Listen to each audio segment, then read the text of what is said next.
The US and NATO allies have issued a stark warning to Russia, saying that there will be serious consequences if Russia acts against the Ukraine. US Secretary of State Antony Blinken also pointed at evidence that Russia has plans for aggression against the Ukraine. It's very important that, again, Russia understand that any of the actions that it's contemplating will have serious consequences.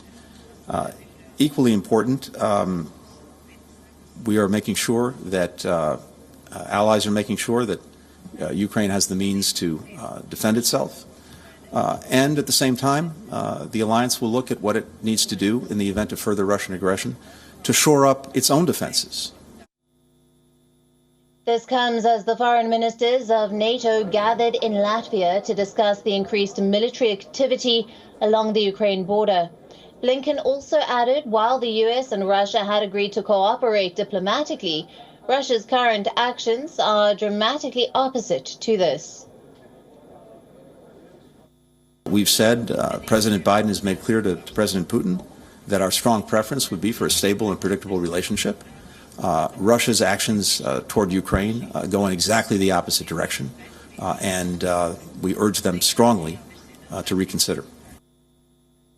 NATO's Secretary General added that NATO's support for Ukraine's territorial integrity remains unwavering. He also said it is only up to NATO member states and Ukraine to decide when Kiev is ready to join the alliance.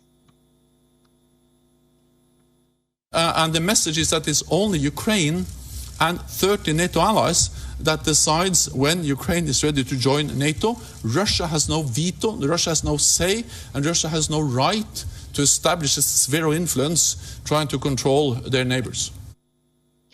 Russian President Vladimir Putin responded by cautioning the West not to cross the Kremlin's red lines. Moscow today also pointed out that Ukraine has amassed tens of thousands of troops in its eastern border. Дело не в том, чтобы вводить там войска, не вводить, воевать, не воевать, а дело в том, чтобы наладить отношения по созданию более справедливого, устойчивого развития и учета интересов в области безопасности всех участников международной деятельности. Вот если мы будем искренне к этому стремиться, то никаких угроз никто не будет испытывать.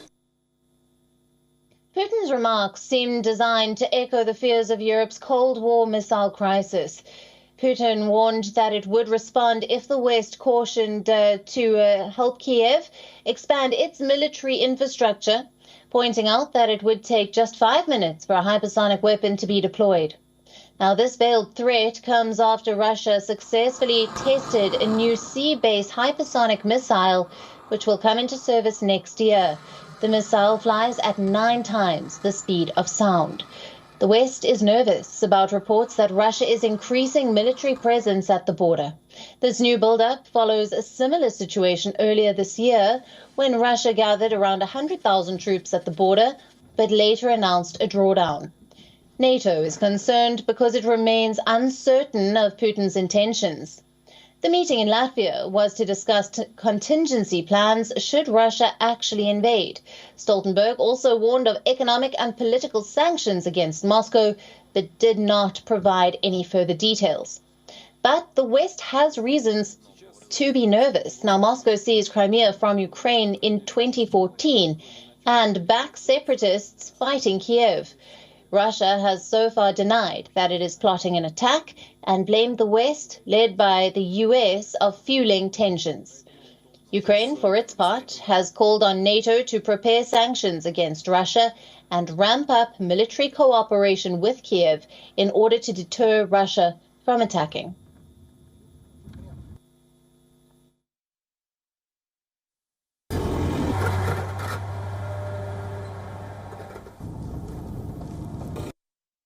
We haven't ruled out anything. I've got to tell you. I think another lockdown of the kind that we've had before is extremely. Now, for more on this, our correspondent Susan Tehrani joins us live from New York. Hello to you, Susan. Thank you for being with us on this broadcast. Now, with the US once again standing firm with its European allies and issuing a stern warning to Russia over any aggression against Ukraine, how do you see things moving forward from here? So there are two folds. First, Antony Blinken talked about, as most Democrats do, and as his path has been clear, that diplomacy, quote unquote, is the best path forward, perhaps in line with what he wants to make clear ahead of his meeting with his Russian counterpart, Sergei Lavrov, on Thursday.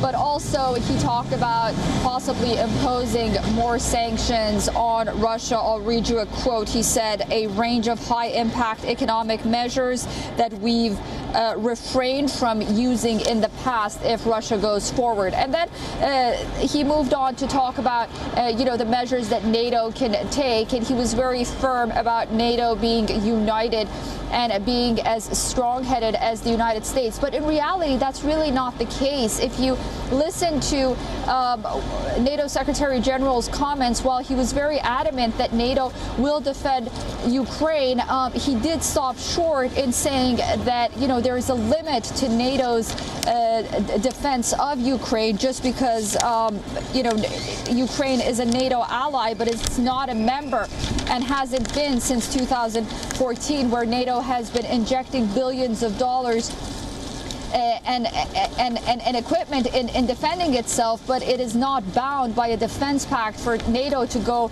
ahead and defend Ukraine all out if an aggression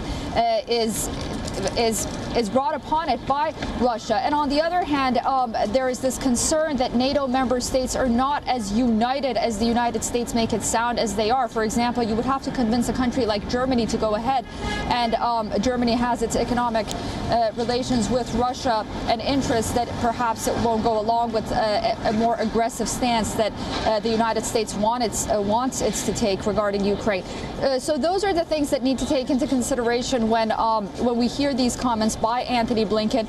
But there is a sense of unity, as much as it could be, between Western allies. But these are the nuances that lie beneath the surface, where at the end of the day, we have to wait and see, first of all, this meeting between Antony Blinken and Sergei Lavrov, and second of all, whether or not NATO really can resolve its differences among itself and come up with a unified identity at the end of the day to deal with challenges like this. Right, Susan, thank you very much for bringing us all those latest details. WION, now available in your country. Download the app now. Get all the news on the move.